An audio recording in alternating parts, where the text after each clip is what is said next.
Alright guys, so today we're going to take a look at the Guvis Art head-mounted display. Now, a little while back we checked out the Guvis Max, and I was a big fan of it for a number of reasons. I like the fact that I can have this personal media experience and not necessarily have to bother anyone around me. It's just a simple plug-and-play type system. It's very, very easy, but the Guvis Art is something a little bit different. So imagine here, or at least I'll show you here, that you're just walking down a street. This is your normal view. This is what you could see. And now imagine that a 110-inch OLED display is dropped right here in front of you, except it doesn't completely block out everything around you. It's just dropped right in the center of your view. You can experience things, but not be pulled away from what you're used to seeing around you. So let's just say I'm doing some housework, or let's say I'm at my desk or something, and I want to be able to still be aware of my surroundings,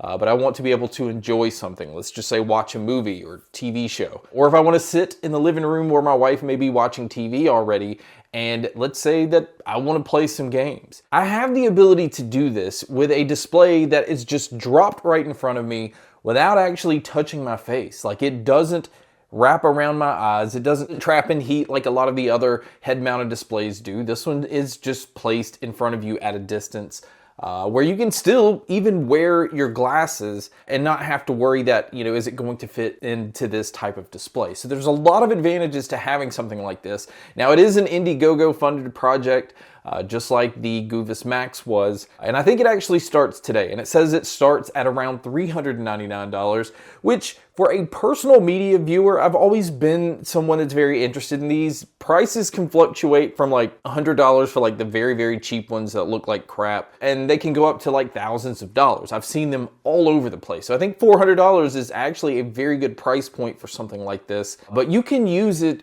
in so many different ways because of how it's designed. So it doesn't actually have any kind of battery pack or power in the headset itself, so you don't have to worry about charging it, but it is relying on what you're plugged into. Now, you can have something that can output and have power as far as like video out and power output just using a USB-C cable, and you just plug straight into these and just use it that way. But Guvis also offers some different things like the D4, which is their Android TV box, but it's also like this portable battery pack.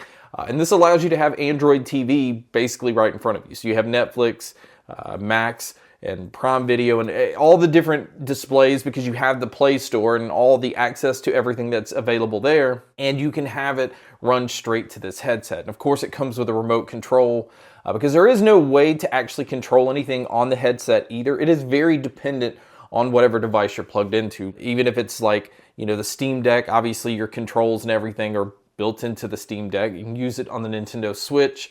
Your laptop, you can use this as a completely just external display, and it makes it very convenient. Obviously, if you just want to be in the living room and you need to do some things and you don't want to affect the people around you, but also if you're on a flight or if you're just anywhere, you know, public, anywhere else, you have access to this.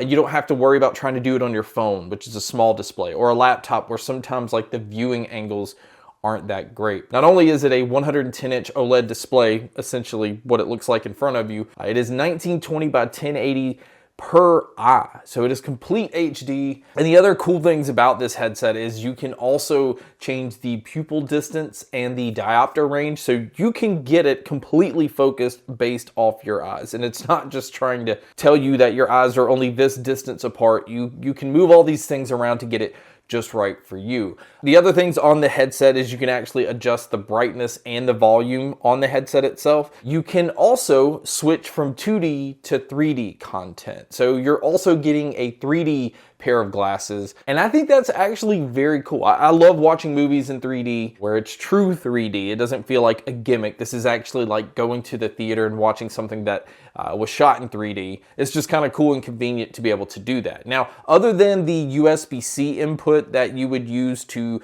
you know, obviously send video and power to the headset, it does have a 3.5mm headphone jack if you're going to use normal headphones, but Guvis also has their wireless XR earbuds. This comes with a USB-C dongle that allows you to also be able to pass through power and video as well.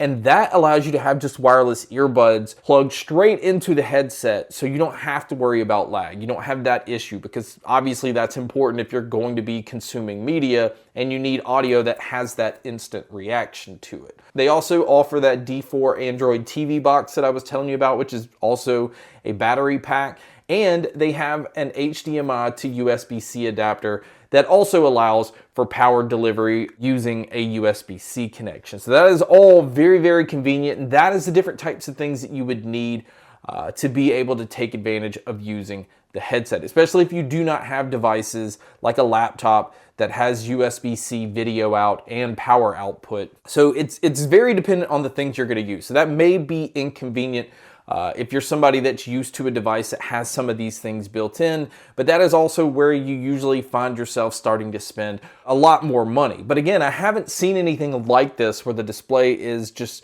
kind of dropped in front of you and not trying to isolate you or completely make everything around you completely disappear. So the convenience of this definitely stands out over a lot of the other headsets that I've checked out. And the viewing experience, I think, is fantastic. It is very smooth. It's very fast. The picture is extremely clear. I don't notice any kind of pixelation. It is a very crisp display. And that makes it great for reading text, but just watching movies on this thing or playing games on it just brings things to a completely different level than trying to just use like your mobile phone. And the other advantage is the display's in front of you, so you can actually sit up and look straight. You don't have to look down at a handheld gaming device, or you don't have to look down at your phone. And some phones actually already support the USB-C video out and power output. So you can technically, if you have the right phone, be able to plug straight into a phone and just into the headset and have access